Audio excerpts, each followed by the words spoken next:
then comes back up. Those hair cells come back up, and the message stops going to the brain. So the brain says the head has stopped churning. All right? And that's in a very basic way how a semicircular canal works. You know, we look and we say, well, here are those hairs, and when they're one way, the message is going to the brain that the head's turning, and then they right themselves, and it stops. There's an entity, everyone talks about crystals in the ear. A lot of that's out there in the vernacular. There's an entity known as benign positional vertigo. John Glenn, back in Friendship 7 days, almost was grounded because he had temporarily benign positional vertigo.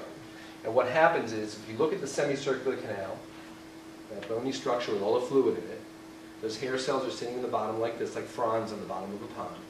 The theory is that some particles that are normally attached to those fronds come loose, and they're floating around freely in that fluid. Now let's go back to turning the head again. The head turns like the pot of water. The canal turns.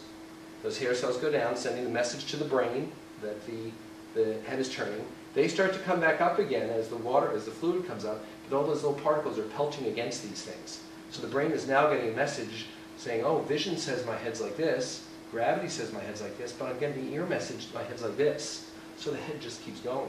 Those patients lie down, they turn their head. Within a couple seconds, the room just keeps spinning, and then within a minute, it stops. Benign positional vertigo is very common. So we see a lot of people with this. There are things we can do for it, which is good because a lot of these dizzy problems are very difficult. A lot of them get better on their own. When I first went to practice, every dizzy patient I ordered the $1 million workup. And then they'd come back to my office and they'd say, you know, by the time I got out for the 4th test, my symptoms were gone. And I realized you don't have to do all these tests. You just screen to make sure there's not a tumor or anything bad. A lot of them will get better on their own. But with benign positional vertigo, there was a guy named Epley who came along in the early 80s, and he said, well, if this theory, and it was a theory based on a theory, you turn the head and these particles, these crystals are running into things. They always said that within 6 months, usually the symptoms will go away on their own. Well, Epley said, why can't we, then like those kids' toys, interestingly called the labyrinth, with a little marble that you try to get to fall down through all the holes. This is the labyrinthine system.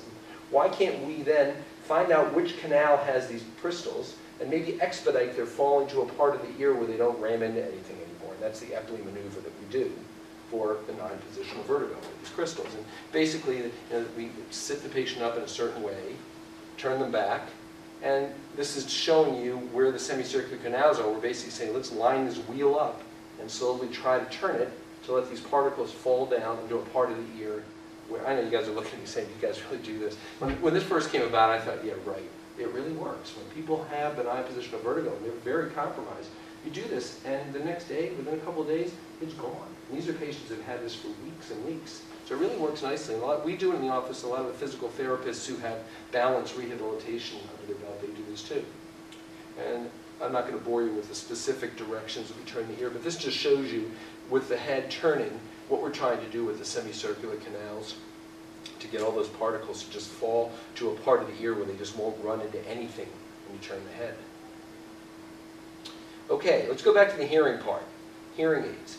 We talked about, you know, if you look at the ear for those two parts, the sound wave that has to go in, and then the nerve that has to send it up to the brain. Well, if your hearing is down, all you have to do is amplify the sound to get it in there. A hearing aid does just what it says. It aids your hearing by amplifying the sound. Every hearing aid is just a microphone to pick up the sound, an amplifier to magnify the sound, and a speaker to send it into your ear so that it's louder. And then the battery is in there because you got to somehow power the amplifier. There's really a problem here. I mean, it really is a problem. I had a guy who was in my office a couple months ago, and he really had a bad hearing loss, and I said to him, where were you born? And he said, Nordstrom. I mean, we get things like that. So I could write a book. So when I found this, I was thinking, you know, this stuff really happens. I mean, it's really a problem. And usually I can tell when it's a hearing loss because the patient comes in with their spouse. It's either hearing loss or snoring when the spouse is sitting next to them. It's very interesting. Well, you think that's bad. One of my friends was born in Victoria's Secret. There you go. Here's, in the old days, this was what the original hearing aids looked like, these ear trumpets. This part obviously went to the ear, and this was kind of like the big cup. It's like a megaphone in reverse, just to pick up the sound and send it in. This was an advertisement out of New York. It's a French version. This is not a phone. That one in the ear, and you can see how this that were in the ear, this thing would face forward to pick up the sound. That was the best they had. So it was just trying to catch as much as you could. These are real things that were out there. So hearing loss has been a problem for a long time. These are really, people come up with different things. You know, it's like, let's go state. You can see this guy sitting in the stands.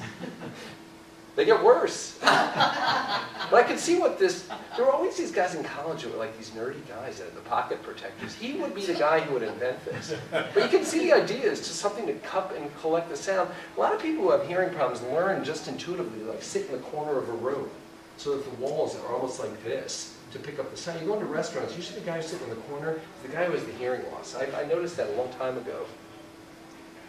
When I was a kid, I remember this body kind of hearing. You guys will all remember this. People had body hearing aids. It looked like a transistor radio, and this just went in the ear, and this was the microphone and the amplifier, and it just picked up sound. And walk around. I remember there was an old guy who used to walk in front of our house when I was a kid. I thought he was listening to the ball game. And after I got into medical school, I realized the Zenith was, they also made things besides radios. This was a hearing aid, a body aid. But they've gotten much smaller now. So you can see this is about the size of what we use now, and they are great. The digital hearing aids are great. And we talked about how it's a microphone, an amplifier, and a speaker.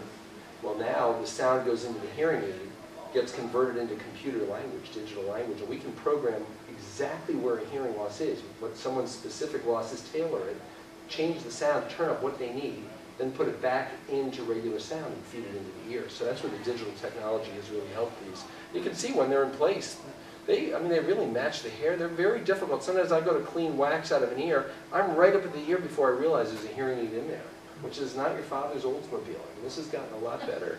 I mean, you can see this really hides nicely. Happens.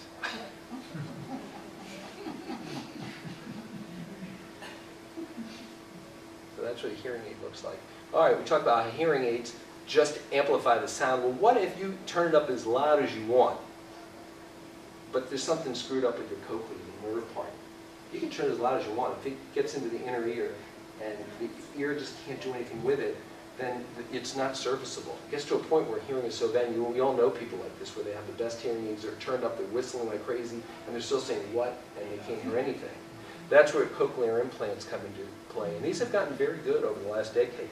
Basically what a cochlear implant is, you say, well, instead of trying to put the sound all the way through here like a regular hearing aid does, let's go into the cochlea. Forget about the sound wave part. Let's go right to the nerve language. Put an electrode into the cochlea, bring it up to just under the skin where there's a little receiver, a radio receiver. And what's outside the patient is the cochlear implant, which is the microphone that picks up the sound. The microphone sound then goes into the signal processor, which changes the sound into nerve language, into an electric signal, which then gets fed in through this radio receiver right into the cochlea. So instead of putting a sound wave in, we say, forget that language. We're going to change the sound wave out here into an electrical impulse and stimulate the cochlea directly. And they started in the 60s, they were experimental, but we put them in here. We set up a program at GBMC about 8 years ago. And it's a very, very well-respected program in the country where we put these in, and it's really a nice thing to see, like a mother who's never heard her baby cry for the first time. It's just really something. I mean, it could really bring tears to your eyes when you see this. So here's just another picture of where we put the electrode. It's like the old mastoid operation where we drill in, put the electrode all the way into the cochlea. So we just bypass this whole part of the ear. So really, this is a cochlear implant as a summary is something that we use for someone whose hearing is no longer serviceable by a hearing aid. So it's just a really high potency hearing aid because we're sticking it right into the cochlea. And I think that's about it. My goal wasn't to get you to understand everything, but I hope you retain something. Any questions? Can you tell us about ringing in the ear? Tinnitus, or as the British say, tinnitus, ringing in the ears. Some people get a high pitch, some people get a cricket sound, steam sound. Sometimes it's pulsatile. The most common